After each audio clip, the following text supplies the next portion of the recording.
안녕하세요. 산부인과 의사 황인아입니다. 오늘은 제가 소음순 수술과 대음순 수술 어떤 경우에 수술을 하게 되고 어떤 식으로 수술을 하는지 말씀을 좀 드리려고 해요. 저희가 소음순 수술 많이 하는 거 다들 아실 거예요. 소음순 수술은 굉장히 심플하게 나의 불편감을 개선해 줄 수 있는 좋은 수술이고요. 많은 분들이 내가 한 모든 수술 중에서 가장 잘한 수술이다 라고 자신 있게 꼽아서 얘기를 할 수 있는 그런 수술입니다. 만족도가 상당히 높아요. 이런 수술들을 주로 해오고 있는데 요즘은 이제 대음순 수술도 많이 하시거든요. 그래서 제가 내일 강의를 좀 준비를 하고 있는데 대음순 수술과 대음순 필러에 대한 강의예요. 그래서 의사들 대상으로 해서 대음순 수술 어떻게 하는지, 필러는 어떤 식으로 놓는 거 좋은지 이런 것들을 얘기를 하게 됐는데요. 그 강의를 준비를 하면서 소음순 수술, 대음순 수술 많은 분들이 좀 차이를 궁금해하거나 어떤 건지 잘 모르거나 하실 수 있겠다라는 생각이 들었어요. 그래서 이번 영상 준비했습니다. 소음순과 대음순은요, 우리가 외음부를 이렇게 보죠. Y존이라고 얘기를 하잖아요. 이렇게 Y가 생겨 있어요.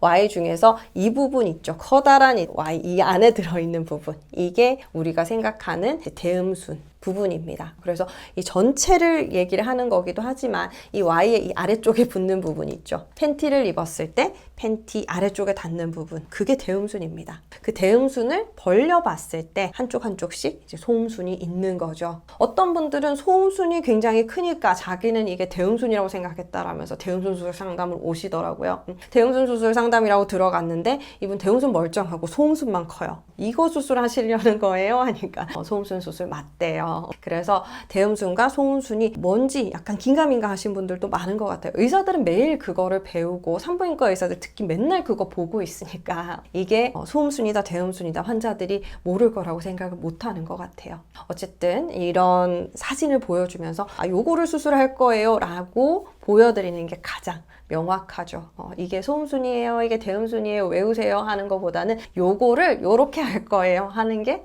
명확합니다. 어쨌든 가장 바깥쪽에 있는 폭신폭신하고 털나 있는 부분, 이게 대음순이에요. 그 안에 숨어 있는 거 혹은 약간 빼꼼 내밀고 있는 거가 소음순입니다. 우리가 이때까지는 소음순 수술을 많이 했어요. 소음순 수술은 어떤 경우에 많이 하냐면요, 소음순이 너무 비대할 때 이렇게 일어서면 주렁주렁 뭐가 매달려 있는 것처럼 이런 분들이 있어요. 이거는 남자의 무엇 같다 라고 얘기를 하기도 하는데요. 어쨌든 내가 생활하는데 불편할 수가 있고요, 목욕탕 가기 부끄러울 수 있고요, 계속해서 신경 쓰이고 보기 싫고 밉고 그럴 수 있거든요. 감정이 막 생길 수가 있어요. 이거를 모를 때는 상관이 없는데요, 어느 순간 내가 이걸 발견을 하잖아요. 이게 소음순이구나 라고 발견을 하고 걔가 너무 못생긴 걸 알게 됐을 때는 언젠가는 수술을 하려는 계획을 세우게 됩니다. 그래서 소음순 수술하는 분들 상당히 많이 늘어났고요. 그리고 소음순이라는 걸 알게 된 게 큰 것 같고요. 그리고 우리 이제 문화가 왁싱을 하는 문화가 되어 가잖아요. 왁싱을 완전히 다 하거나 레이저 제모까지 하시는 분들이 많아지면서 이 완전 날 것의 Y존을 보게 된 거죠. 이전에는 털로 뒤덮여 있어서 뭐가 뭔지 몰랐어요. 뒤집어서 찾아보기도 쉽지 않잖아요. 그러니까 이런가 보다, 소변이 여기서 나오네, 생리가 나오네, 이렇게만 사셨던 분들이 이제 싹 다 정리가 됐을 때 다리를 딱 벌리고 서니까 뭐가 주렁주렁 떨어져. 그럴 때 이제 깜짝 놀라서 이게 뭐예요 하면서 병원을 찾아오시는 거예요. 그래서 자기 혼자 고민을 많이 해요. 이거는 내가 어릴 때 정글짐에서 떨어졌을 때 부딪혀서 아팠는데 참았고 어쩌고 저쩌고 그때 다쳐서 이런 것 같다 라든지, 내가 이게 뭔지 모르고 어릴 때 자꾸 잡아당기고 이걸 가지고 놀았어요. 그래서 오른쪽만 늘어났어요. 이런 분들 다양한 케이스들이 있어요. 속옷이 불편했는데, 바지가 불편했는데 억지로 입었더니 커졌어요, 이렇게 얘기를 하시는데요. 그렇지가 않습니다. 소음순은요, 유전에 의해서 결정이 되고요, 내가 어떤 모양의 소음순을 가지게 될 것이라는 거는 결정돼서 태어나요. 그렇지만 태어났을 당시에는 이게 소음순 모양이 완전하지 않을 뿐이죠. 이게 발달을 하는 건 사춘기부터입니다. 그래서 모든 분들이 소음순이 나는 원래 크지 않았는데 커졌어, 자라났어, 한쪽만 길어졌어 라고 생각을 하시게 되는 거죠. 이 변화는 이제 초등학교 고학년 때부터 해서 중고등학교를 거쳐서 이렇게 진행이 됩니다. 그래서 이 시기에 이제 완전히 완성이 되는 분들도 있고요, 20대 초반까지 약간씩의 변화가 일어나는 분들도 있어요. 그래서 내가 생리를 언제 하느냐, 여성 호르몬이 언제부터 좀 활발하게 분비가 되느냐에 달려 있다고 보시면 돼요. 어쨌든 이런 식으로 이제 여성 호르몬이 분비가 되게 되면 내가 원래 가지고 있었던 유전자에 각인됐던 그 형태대로 소음순이 만들어져 갑니다. 그러면 어느 순간부터 이게 거대한 게 튀어나온다든지 덜렁덜렁 거리고 운동할 때 자꾸 끼고 거슬리고 이렇게 되는 거예요. 그랬을 때 불편감을 느낀 분들이 병원을 찾아오는 거 1번. 그게 제일 많아요. 그래서 나는 미용상의 이유 때문이 아니라 그냥 불편해서 수술하고 싶어요. 이런 분들이 실제로 제일 많기는 해요. 어느 면에서는 약간 핑계일 수도 있어요. 그러면서 좀 예뻐졌으면 좋겠네. 그런 마음이 있죠. 우리가 코뼈가 부러져서 수술을 할 때 뼈가 부러졌으니까 수술을 하는 거야 하시지만 결국에는 부러진 거 수술하면서 실리콘도 좀 넣고 예쁘게 만들고 싶잖아요. 그런 거랑 똑같아요. 소음순 수술도 하고 나서 예뻐졌으면 하는 마음도 있으신 거예요.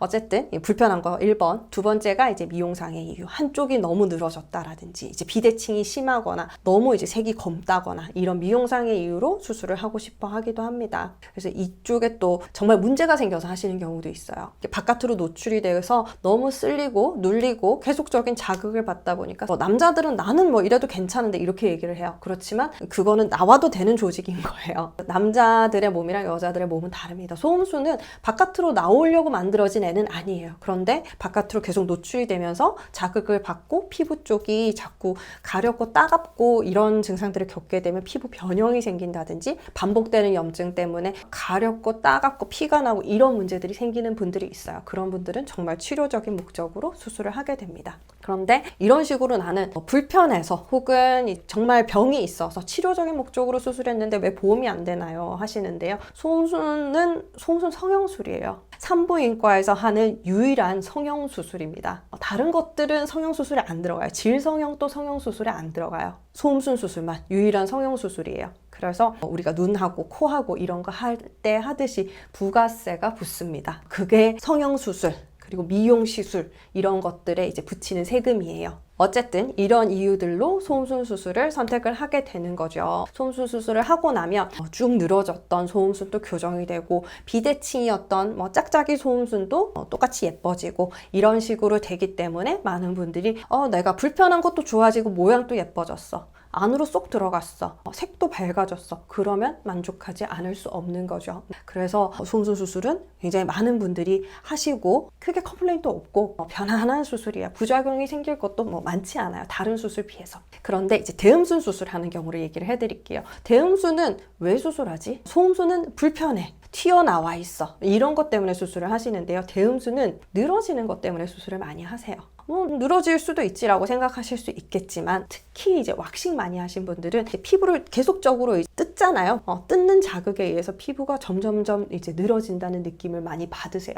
약간 흘러내린 것 같다라고 표현을 하시기도 하고요. 그리고 대음순이 원래는 빵빵하단 말이에요. 사춘기 때 어릴 때는 여기 피하 지방이 꽉 들어차서 빵빵한데요. 나이가 들면요, 이 지방이 빠집니다. 지방이 빠지면 좋을 것 같죠? 나이 들어서 볼살 빠지잖아요. 똑같아요. 볼살 빠진다고 좋습니까? 나이 들어 보이잖아요. 그래서 막 필러 채워 넣잖아요. 그런 것처럼 대음순도 볼륨이 빠져버리면 풍선이 바람이 빠지면 약간 쭈글쭈글해지듯이 얘가 힘이 없이 이렇게 처지는 거예요. 그러면 여분의 피부 조직이 이렇게 처지면서 좀 보기 싫어지는 거죠. 이것들을 환자분들은 어떻게 표현을 하시냐면 대음순이 처졌어요 라고 하시기도 하지만 대음순이 뭔가 시무룩해요 라고 얘기를 하세요. 시무룩하고 뭔가 안 돼 보여요. 늙어 보여요. 이렇게 얘기를 하십니다. 정말 나이가 들어서 피하 지방이 빠지면서 처진 것도 맞아요. 그렇기 때문에 일부분은 맞는 얘기고 시무룩한 건 본인의 마음도 그렇겠죠. 그러니까 그런 이유들 때문에 수술을 많이 결정을 하시게 되고요. 그리고 이제 체형이 굉장히 크시던 분이 내가 다이어트에 성공했어. 이럴 경우에도 병원을 찾아오십니다. 만약에 내가 100kg였는데 50kg가 돼서 반쪽이 됐죠. 그런데 100kg일 때의 피부가 다 쭉 줄어드는 게 아니죠. 외국에는 이제 고도비만이 많잖아요. 그런 분들 왜 다이어트 성공하고 성형하고 이런 프로그램 보신 적 있을 거예요. 배도 이제 피부가 남아있으니까 성형외과에서는 여기 팬티 라인 절제해서 스킨을 줄여주는 이런 수술들을 한단 말이에요. 그런데 대음순도 마찬가지예요. 대음순도 엄청나게 크던 대음순이 싹 줄어들면서 피부만 남아서 이렇게 너덜너덜하게 될 수 있어요. 그러면 이 여분의 피부 조직을 절제를 해서 딱 타이트하게 올려주는 이런 수술을 필요로 하게 됩니다. 그리고 대음순 쪽에 자꾸 염증이 생기는 분들이 있어요. 우리 소음순에 염증이 생기니까 나는 염증 때문에 수술을 할 거예요. 지렴이 생기니까 지렴 안 생기게 하려고 수술할 거예요 하시는데요. 지렴은 소음순이랑 관련 있는 경우가 굉장히 드뭅니다. 제가 정말 많은 환자를 보지만 몇천 건의 수술을 해봤지만 정말 직접적으로 관련이 있다 하는 분들은 5% 정도? 그런 정도예요. 대부분의 분들은 아무 상관이 없어요. 수술하셔도 지렴 걸립니다. 그래서 저는 이게 수술을 하시면 지렴이 안 생길 거예요. 이런 터무니없는 기대는 심어주질 않고요. 그런데 대음순의 경우에는 정말 이제 염증이랑 대음순의 이런 비대증이랑 좀 관련이 있어요. 만약에 내가 굉장히 체형이 커요. 그러면서 대음순도 굉장히 커. 그러면은 우리가 진찰을 해도요. 이렇게 다리를 벌리고 있잖아요. 그러면 대음순의 시작에서부터 피부가 있는 입구가 있어서 이 입구까지 들어가는 거. 지을의 입구가 이 안에 있어요. 그러면 그까지 공간이 굉장히 길어요. 이런 분들은 이만큼이 이제 살인 거죠. 그래서 이 살에 눌려서 있는 부분에 자꾸 염증이 생기는 경우가 있어요. 이 부분은 늘 붙어 있는 거예요. 생각을 해보세요. 늘 이 부분이 축축한데 질에서는 계속 분비물이 나오니까요. 축축한 부분이 하루 종일 붙어 있으면서 이런 식으로 계속 마찰이 돼. 걸어 다니잖아요. 그러면 이 부분이 굉장히 부드럽고 연한 조직인데 성에 날 수 있을까요? 그래서 이 부분이 염증이 잘 생깁니다. 염증이 잘 생기고 내내 가렵다고 하시는 분들, 축축해서 불편하다, 가렵다, 뭐가 난다, 붉어진다, 붓는다, 캔디다도 잘 생기고요. 피부염도 잘 생겨요. 특히 아토피가 있던 분들, 피부가 굉장히 부드럽고 약한 분들이 있거든요. 이런 분들은 더 잘 생깁니다. 그러면 그게 너무 가려워서 밤에 잠이 안 오는 거예요. 그런 식으로 염증이 생기고 긁어서 그 자리에 상처가 나고 피부가 딱딱해지고 붓고 그러면 대음순이 그냥 시커멓게 해서 딱딱한 어떤 무슨 파충류처럼 악어처럼 딱딱한 조직이 제일 바깥쪽에 있게 돼요. 이런 식으로 태선화라고 하기도 하는데 그 변화를 겪는 분들이 있어요. 그런 분들은 그 부분을 약을 써서 치료를 할 수도 있어요. 뭐 약 먹고 스테로이드 연고 바르고 하면 좋아져요. 그런데 한순간이에요. 이게 또 똑같은 요건에서 습한 공간에서 또 걸어 다니고 자극이 되고 또 긁어버리고 이러면은 또 다시 돌아갑니다. 이게 염증이 계속 반복이 되는 거예요. 나아졌다가 좀 더 심해졌다가 나아졌다 심해졌다가 하면서 이거를 점점 하다 보면 점점 더 심해지는 쪽으로 이동을 하죠. 그러면 피부가 약간 돌이킬 수 없을 정도가 될 때가 있어요. 치료를 아무리 해도 낫지 않는 단계가 올 수 있습니다. 그럴 때는 절제를 하는 거예요. 절제를 해서 이 볼륨을 줄여주는 것도 해야 돼요. 왜냐하면 이 문제가 되는 부분을 잘라내는 거, 그것도 이제 문제가 되는 피부를 제거를 하고 자꾸 이제 염증이 발생하던 부분이 없어지게 되면 나중에 염증 재발을 덜 하겠죠. 재발을 하더라도 생기는 부분이 적어요. 그래서 이점이 있고요. 그리고 또 하나는 이 볼륨을 줄여주잖아요. 그러면 아까 말씀드렸잖아요. 다리 벌렸을 때 피부 쪽에서 입구까지 들어가는 이 긴 구간이 있다고요. 이 구간이 짧아지는 거예요. 왜냐하면 대음순 볼륨이 이만하다가 이만큼 줄었기 때문에. 그래서 대음순이 좀 날씬해지고 얕아지고 타이트해지고 하면 염증이 생길 부분도 많이 줄어들게 돼요. 그러면 훨씬 좋겠죠. 염증이 생기더라도 내가 불편한 것도 덜하고 염증 자체도 이제 덜 생기고 환경이 좋아지는 거예요. 그래서 이게 수술로 인해서 근본적인 치료가 되는 거죠.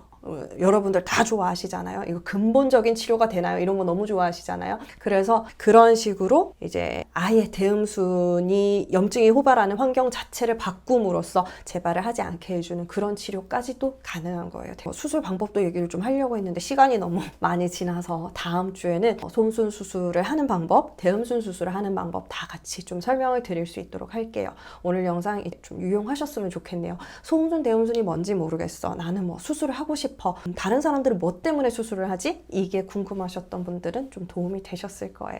영상 봐주셔서 감사합니다. 다음 시간에 제가 소음순 수술 방법, 대음순 수술 방법 알려드릴 수 있도록 할게요. 다음 시간에 봬요. 바이바이.